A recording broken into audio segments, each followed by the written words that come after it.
বন্ধুরা, আমি আছি এখন ওল্ড দীঘাতে। আমি সকালে এসেছি আজকে নিউ দীঘাতে।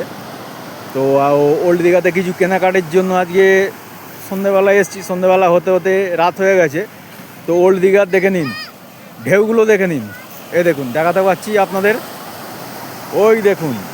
আর সমুদ্রের জলে আপনারা জানেন নিশ্চয়ই ফসফরাস থাকে বলে সমুদ্রের জলের ফেনা হচ্ছে সাদা দেখায়। দেখে নিন, ঢেউ দেখে নিন। ওল্ড দীঘার হচ্ছে ঢেউ আপনাদের ভালোভাবে দেখাতে পাচ্ছি। দেখে নিন, ঢেউ দেখে নিন। আর এই চারিদিকের হচ্ছে পারিপার্শ্বিক পরিবেশটা আপনাদের দেখাতে পাচ্ছি।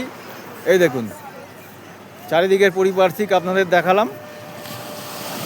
আমি কালকে সকালবেলায় বেরিয়ে যাবো, আমার 12:55 বাস আছে। তো আমার এই ভিডিওটা কেমন লেগেছে আপনারা একটু কমেন্ট করবেন, আর লাইক করবেন, আর পারলে একটু শেয়ার করে দেবেন। ঠিক আছে? গুড নাইট বন্ধুরা, চলুন, টাটা।